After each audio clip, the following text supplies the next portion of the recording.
many of the veterans I did interview that started out in Germany or Austria that later fought in the British forces, and there were 10,000 German Jews who fought for Britain, the vast majority of them were from families that were assimilated, whose fathers had fought in the First World War and were highly decorated. And because they were highly decorated, many of those veterans told me how their fathers didn't think that they would be at risk.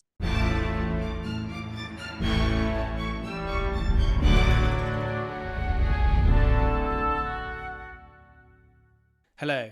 In 1937, a 17-year-old German arrived at Liverpool Street Station in London, not speaking the language, but with a strong sense of freedom, considering the place he had left. Klaus Ascher was Jewish and had found safety, but sadly his father was not so lucky. Klaus became Colin Anson and joined the British Army, becoming a commando, one of Churchill's special forces conducting ungentlemanly warfare.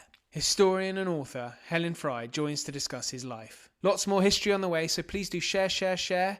But until then, it's Churchill's German with Helen Fry.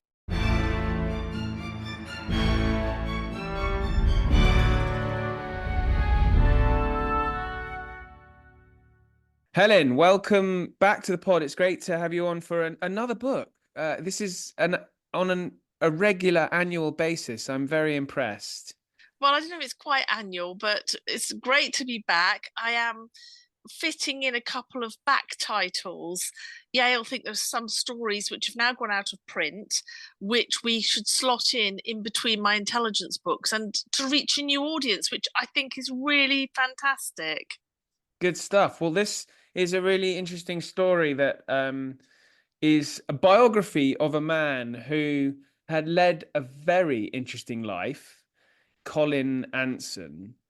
And so, yeah, I was reading this, and as you make clear at the beginning, Colin is no longer with us. He was born in 1922, so that's no great surprise. But you knew him personally, I think. I did. I knew him for a number of years, him and his wife. His wife also had a secret war, Alice, bless her. Yeah, I knew them for well over a decade, possibly longer, actually. You kind of lose track of time. I was very close to them. They were amongst the closest circle of veterans, and I used to visit them regularly. We used to have lunch together and became very, very fond of him. He was a real honourable gentleman, actually. Right. Well, he has an extraordinary story that's unusual, actually. I mean, the book's called Ex-Troop Commando, so that suggests there's lots of action and all that good stuff. But I actually found the early part of the book really interesting because Colin did not have your average upbringing for a British commando, did he? No, absolutely not. So he was born in Berlin, as you said, 1922, and he was born into a family. Well, the father was very politically aware. His father was Jewish, his mother was Protestant, and his father could see how things were going. In the 1920s, he was very involved politically with the defense minister, Gustav Noske. And so Colin's father, if you like, worked in the defense department. He was a decorated veteran of World War One. So Colin grew up in that kind of background. It was a family where they were taught to think. And of course, he didn't even know he was Jewish until Hitler came to power. And through Berlin, he sees these troops, very smart. And as a young lad, 6, 7, no, it'd be a bit later, was it 12? Yeah, he's about, sorry, Ollie, you're going to have to... 22, so 1933, he'd be 11? 11, yeah, he's not quite, yes, he's nearly 11 when the Nazis come to power, and he sees these troops, these smart soldiers with their guns and stuff on the streets of Berlin, and he thinks it's all very exciting, and he's so excited, he's chatting to his dad about it. His dad says, Are we talking brown shirts? Yes, right. We are. And regular soldiers and stormtroopers, yeah. And his father says, no, look under the surface. And his father talks to him about the threats of the Nazi regime. And that's the first time that Colin realizes that he could be at risk because of he's got a Jewish father. But his father is very vocally anti-Nazi, and that in the end leads to his betrayal and his death in Dachau. I mean, it's an extraordinary story, but it's one that really shaped Colin in ways that were very profound even 70 years later. Well, yeah, that doesn't surprise me. I mean, that would. His father, though, you mentioned, and it's probably helpful for the listeners to, for those who aren't maybe aware of the sort of racial laws that in Nazi Germany, it wouldn't matter if you'd, as his father was, won a award for bravery during the First World War. That's irrelevant, isn't it? It's totally irrelevant.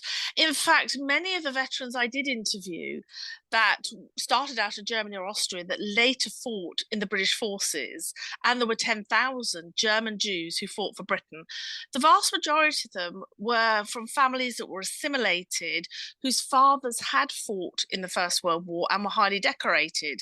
And because they were highly decorated, many of those veterans told me how their fathers didn't think that they would be at risk. They thought, yes, we understand the laws which Hitler was bringing in gradually, slowly in Nazi Germany, but we're not going to be at risk because they've got businesses. They've fought for Germany in the First World War. As I said, they've got medals, they're decorated. And so for some families, it was too late. By the time they kind of realize, certainly in the lead up to Kristallnacht, the night of broken glass in November 38, for Colin, it was very different. Colin's father had his finger on the pulse. He knew exactly what was happening in Germany.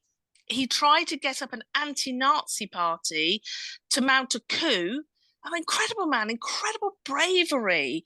So he's a rare German who'd been highly decorated, but realized this is, something has to be done. So he calls together the generals, German generals, and they say, oh, no, no, we're not going to mount a coup. They didn't have the courage. And Colin grew up with his father saying, just completely despairing of the lack of moral courage to stand up to that regime. And Kurt, his father was called Kurt Ascher, stood up to that regime and he paid with his life. Yeah. So what were the circumstances of his arrest? Well, he was quite vocal, publicly, and they were sat in a sort of beer garden, and they had their dog, bless her, Luna, their dog, who's pictured in the book, this Alsatian dog. And Colin remembers very distinctly his father there with his stick, and he goes off to get a drink, comes back, and they're playing all this Nazi music and these slogans, and it's on and on. And his father's, is just outraged. He's saying stuff to Colin, and of course, Colin wasn't his original name. No. Klaus. He changed it when he joined the British Army. But yeah, somebody betrayed him because this was not the first time that this had happened. To speak out vocally in public, you don't know who's watching, and the Gestapo came and arrested Kurt in front of Colin. And that was the last but one time he ever saw him. He saw him once in prison just before his father was taken to Dachau concentration camp. And it was forever, quite rightly, forever imprinted on his mind, that moment. And it affected him. And I think, his father had brought him up with this moral compass that was underpinned by Colin's Protestant upbringing. So although he had a Jewish father, he's sort of half Jewish, he had a Protestant upbringing, and that was a very strong, moral, German, democratic kind of view. And that shaped him. And I think it also shaped what he goes on to do when he finally manages to flee and come to England. Yeah, it was interesting reading. He didn't really feel. I wasn't a Jewish upbringing, was it? No, not at all. In fact, he had no idea about anything Jewish in his background, Jewish paternal grandmother, grandparents. He had no idea until Hitler came to power. And his father was mounting this, he was mounting this resistance, or trying to the regime. Of course, his father had watched the putsch, the coup in Munich in 1923 when Hitler had tried then. I don't say he was an eyewitness, but he was there politically on the scene. So he was kind of trying to do the reverse, if you like, but didn't manage it.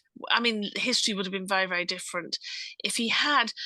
And then Colin talks about that moment when as school children, you probably remember this in the book, they had to line the streets when Hitler was coming through the town. And by this point, he's in Frankfurt. They've moved to Frankfurt, and they all have to wave their little flags and stuff. And he just sort of stands there.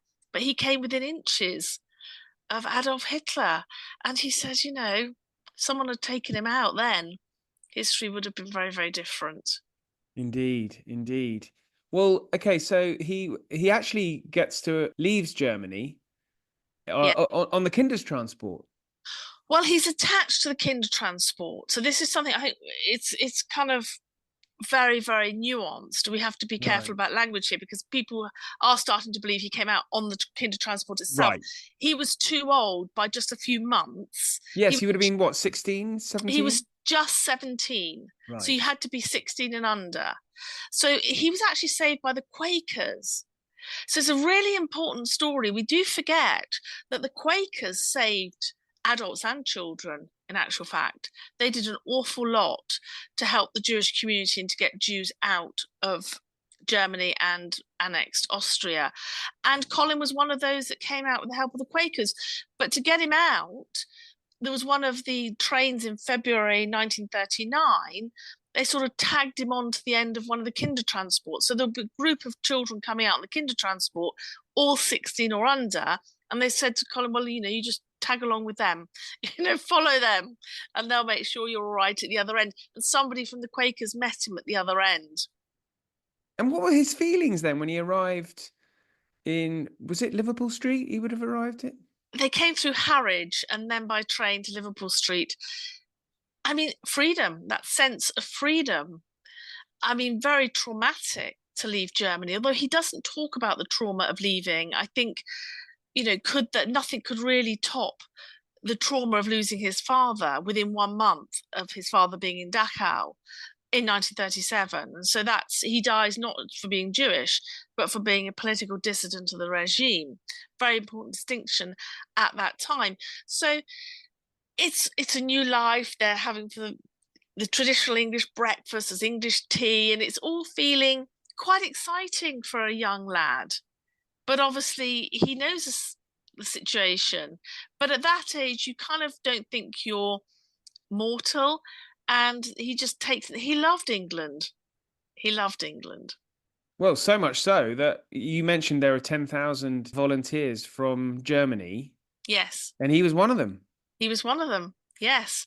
It's an extraordinary legacy that I promised those veterans we would keep that alive. And that's why I'm so pleased that Yale are republishing books that have been out of print for such a long time. Because, who's going to remember this extraordinary sacrifice they made? Because the likes of Colin and his colleagues, his comrades, they were still German, technically. Some of them said they were stateless, but technically they were, at the outbreak of war, enemy aliens, that dreadful term that they used at the time, enemy aliens of enemy nationality. And so... That was a British government term. Yes. And they couldn't be conscripted in the same way as our guys. So they all volunteered. They deliberately and voluntarily put their lives on the line. They enlisted in the British Army to fight for the country that saved them. And they all said that to me. They all had this view. Not all the veterans I knew were connected to each other. They didn't all meet and know each other. Some of them did. But they all had this feeling that this was their war and they were going to fight it. And Colin, absolutely. When he had chance to enlist in the British Army, as soon as he could, he did. Hello, Ollie here. Please forgive my interruption, but I wanted to let you know that at Aspects of History, we produce a digital magazine featuring articles, interviews, short stories and book reviews of the best historical writing available. Authors featured including Ben Macintyre, Lucy Worsley, Andrew Roberts and plenty more. An annual subscription is available for only $9.99, that's pounds or dollars. Yep, you heard that right. That's 6 issues for under £10 or dollars. Head over to aspectsofhistory.com to subscribe, where you can also gift subscriptions since Christmas is coming. Now back to the show. The British Army didn't create dedicated regiments for this, did they? You would be distributed among throughout the army. That 10,000. He joined the Pioneers, didn't he? Yes, so initially, from the end of 1939, he doesn't join till later in 1940, but from the end of 1939, you've suddenly got these refugees turning up at the recruitment centres saying, well, I'm signing up. And they're saying, oh, hang on. Well, any time between September and December 39, they were turned away. No, well, I'm sorry, you're of German nationality, goodbye. But by the end of 39, the government are thinking, well, actually, why can't we enlist them in the Pioneer Corps? That was the only unit open to them. We can't technically say it's non-combatant because the Pioneer Corps did carry arms at times, but these refugees were not allowed to carry arms. They had their pickaxe and shovel. So that was a time of great frustration because from 39 into 1940, 41, there were thousands of male. They were the men that enlisted into the Pioneer Corps, sort of digging for victory, forestry work after they'd had their training, forestry work, guarding docks like Pembroke docks, whatever it was, that's what they were doing. And they were thinking, well, hang on a minute, here we are in British Army uniform. This is not our idea of fighting Hitler. It's not the glamour job, is it? Well, they wanted to fight proper. Yeah. It's not that they were shy of the work, but they absolutely wanted to fight. They wanted to strike back. And so it wasn't until 1942 that the British government suddenly thought, hang on a minute, we've got all these German speakers, these fluent German speakers. We could use them for the special missions. So you get the small-scale raiding force, you get the commandos, you get special operations executive, you have X section, which was the German section of SOE, the special operations executive. And then it's not until 1943, by which time Colin's in the commandos, but in 1943, the others were allowed to transfer to pretty much any part of the fighting forces, including the Air Force, although most of them tried to, apply to become pilots, but that was not open to them, with one exception. But is that because the view was they might be tempted to fly back to Germany? No, not that I found in the files. I think, and from what they were saying themselves, it was as difficult to get into the Royal Air Force as it was to get into the Royal Navy. It was this sort of superior, sort of British, it's a very British institution kind of thing. And those veterans that joined, there were only 25 of them actually, were allowed to go into the Royal Navy doing coding work linked to Bletchley Park, of course. And they were viewed on with suspicion by those on the ship, the ships that they were posted to. Well, what have we got some B German for on our ship? What good's he to us? And then one of them actually located the final location of the Tirpitz battleship, and as a result of that, it was knocked out of the water. So they were doing very, very important work, but they had to prove themselves. Colin's story was very different from that because it started as soon as he was allowed to transfer to the fighting forces for special missions, and they were headhunted within their Pioneer Corps company. Casual chats. How would you feel about going behind enemy lines in uniform? Oh, no. No, I'm not one for going behind enemy lines, some of them would say. Or how about, would you be dropped back in as a civilian? And all these kind of discussions were going on, motivations. And then the mysterious figure disappeared. And Colin got this letter for an interview in London. I believe he was at Pembroke Dock in Wales at the time. And he had this mysterious sort of letter with this interview. Had no idea what he was going for. And then only when he'd succeeded in all of the stages that he was posted, he met the skipper, Brian Hilton Jones, for the first time. And it wasn't until they started their training even that they began to think, oh, this is some very interesting training, very unorthodox training for a regular army unit. Yeah, I can imagine, because the Pioneer Corps, as we've discussed is it's not exactly abseiling down cliffs and that sort of thing, is it? So, I mean, physically, it must have been quite a change for him. Did he talk about how, was it a shock, or was he sort of so motivated that he could overcome, the mind is a powerful thing. Could he overcome these kind of the physical demands of being in an elite unit like that? Yeah, well, he was very physically fit. I mean, even in his late 80s and 90s, when I knew him, you could see instantly that he'd been in special forces. I mean, he still had an incredibly toned body. I mean, he'd stopped going to the gym, but well, I'm not sure if he'd ever gone to the gym, but he used to fly glider pilot. He was a glider pilot post-war. Of course, someone charismatic like that. But yeah, they took it in their stride. Some of them passed, most of them passed, some of them wouldn't. So it was designed really tough course to weed out anyone that wasn't up to it, of course. But they're an interesting group, this X troop, because they are primarily German and Austrian, Jewish refugees.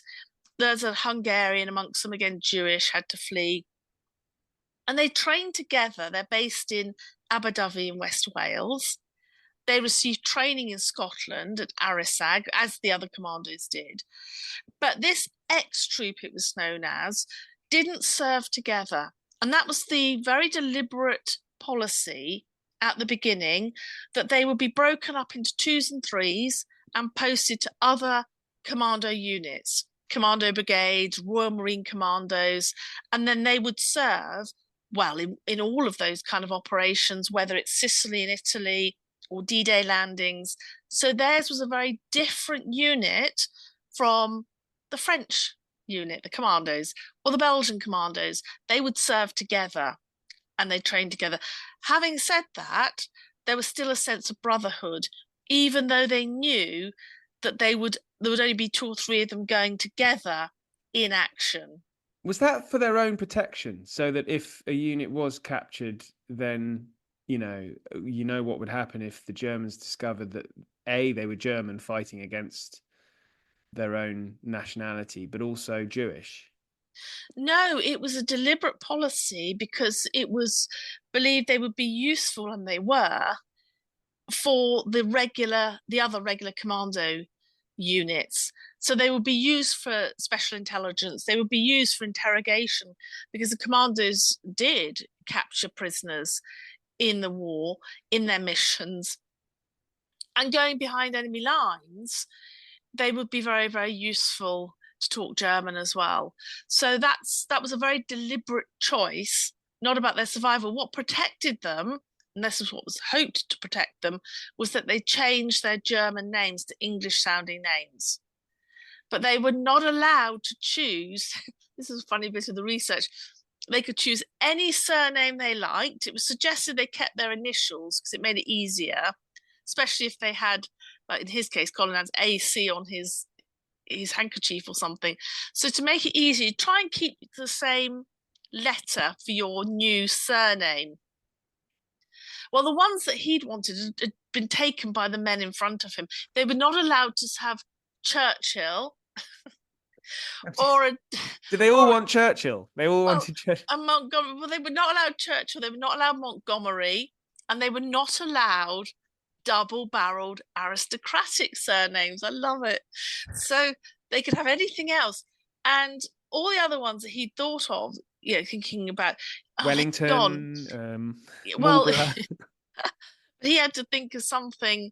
Yeah, they'd all gone, Andrews, Anderson, all that kind of thing. And at that moment, when he sat like, with his piece of paper, they'd all been given their paper to write down their new names. This Anson aircraft went over, and he said, that's it. And that's how he chose his surname Anson, from Asher. He was Klaus Asher.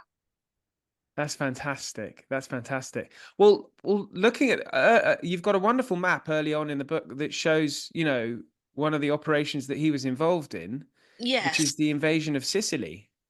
he was. And there are very few, as far as I can tell, eyewitness accounts now of Sicily. I mean, we have the war diaries, but from a commando perspective, I struggled to find any eyewitness accounts. So I think his account of the landings in Sicily are a really rare opportunity to understand what was it like for those commandos going ashore at dawn.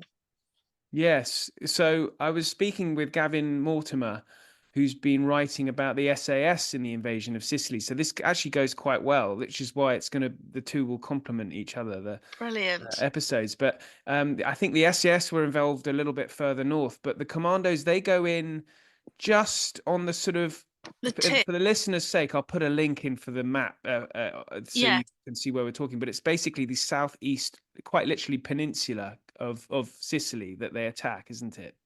that's right. And they're ultimately heading up to Syracuse, and then they get on a ship to go round the bay to Augusta, and that's the landing he's about to do a week after. So they land on the 10th of July 1943, to put a precise date on it. There's a date he could never forget. The 17th, his little unit, he's with first with 40 Royal Marine Commando, then 40, he serves with 41 Royal Marine Commando. But their group of men go back onto the ship, sail around the bay to mount another landing. This is the 17th of July, 1943. So he's on HMS Queen Emma, and there are a number of ships in the bay, and they're going to set sail. But theirs is the only one that's visible to the German attack, the Stuka pilots. Because what they do is they lay a screen, a smoke screen, to protect the other ships, but nobody can protect them because so they're the only ship that can be seen, and it is attacked. The attack comes from nowhere, literally, and they suddenly hear the screaming sirens, and effectively Collins hit, and he has a very nasty injury to the skull, which of course he doesn't realise to start with, and he's busy saving his mates, his comrades, and I don't know if you want to go into this detail, whether we let the readers read it for themselves. Yeah, but it's quite gory. I will warn the readers, but it's unbelievable. I couldn't believe I was reading that he was able to have a conversation. I know, and then well, he does sort of get a bit, passes out after a while. But he goes to the medical officer the next morning, and he's already taken his helmet off to shelter his colleague who's been hit in the abdomen, and I mean, unbelievable. And he's feeling a bit strange, but he goes to the medical officer, and the medical officer goes quite white when he looks at him. But he's got bits of his brain hanging out, and Colin doesn't realise this. I mean, he starts to feel a bit cold, and he thinks feels a bit of blood. He'd got a little bit of blood on him, and he says, I need a bandage from, I've knocked my head. Also, I've been hit. And of course, he's got shrapnel A little embedded. scratch, he's something like that. That's what he thought. Well, he couldn't see the back of his skull. But this medical officer went white and just said to him, well, just sit in the corner there and we'll be back in a moment, kind of thing. And they're evacuating all the wounded, and there are some casualties, yes, but there are also fatalities, including one of the commanding officers and one of the medical officers as well. And Colin says to me, well, I thought they left me. They evacuated me. I was literally the last one to be evacuated. And he said, I thought that, all the really seriously injured were being taken off first. And then he sort of looks at me and says quite calmly, well, actually, they left me to last because they didn't expect me to survive the night. He found out that later. And then in an extraordinary moment, he goes on to have an operation, a brain operation, to take out, well, they didn't manage to take out the shrapnel, it was too dangerous, so it was still embedded 70 years later when I interviewed him. So he couldn't go in an MRI scanner. He had to be very careful going through airport security because he still had this lodged in the back of his brain.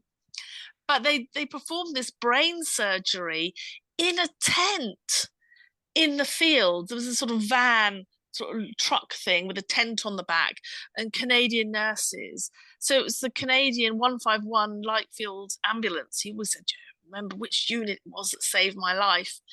And they saved his life. I mean, he died on the operating theatre, and they revived him. Apparently, he was why can you say he was clinically dead? He did sort of die. Yeah, about 20 minutes, they managed to sort of took his heart out and was massaging it, doing all sorts. And it's like, oh my gosh. But he survives. And then he goes on to recover in Cairo. So he's transferred to Cairo. He's still got a bit of a sort of open bit, and they have to do a skin graft on his head later, but they can only do that when they know there aren't tumors growing. So this is in 1943 when the medical advances wouldn't be anything like they are today. It's extraordinary. It And he is. has 9 months of recovery. And then he says, commanding officer says, right, well, we'll give you a nice job in London. We're going to post you back, intelligence work, whatever it is. We're going to do. Oh, no, he says, I want to go back and fight. It is. It is quite extraordinary, actually. And he does go back and fight. He joins his comrades. He says, I want to join my brothers, as he called them. And these were British commandos born in Britain. I want to go back and do my bit for, and he does. He goes back in missions behind enemy lines into Yugoslavia, Albania, and he is the first Allied soldier to liberate Corfu. I mean, unbelievable. And I said, this just gives our listener a broad brush of his incredible story. I do try to keep it as far as possible in his words. I think it's important to hear his voice in the book, but also to understand just how significant his war was. And I thought, this has got to be told.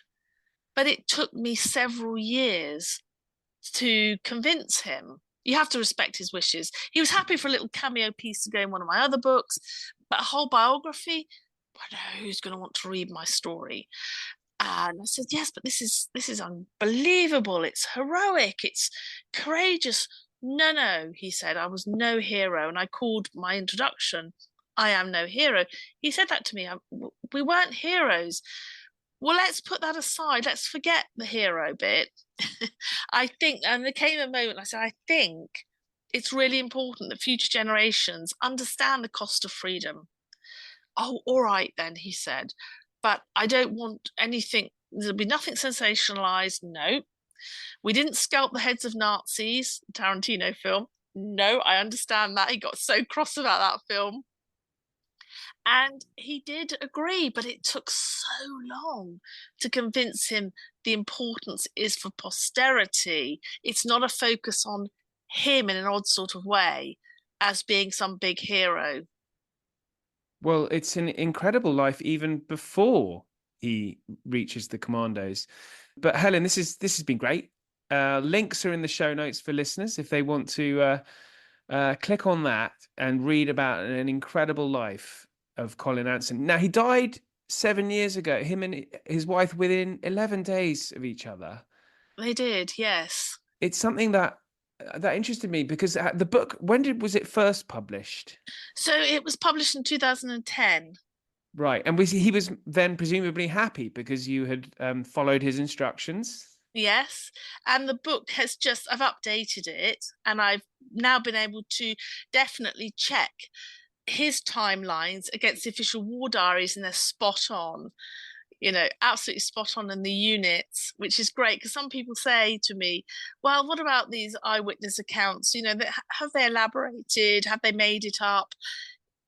How close is it to reality? But he had a perfect memory. Oh, well, that makes for a wonderful subject for the book. But Helen, thank you for this. This has been great. Thank you. Thanks so much for listening. Plenty more history on the way, so if you can give a kind review, I'd be most grateful. But in the meantime, thank you and good night.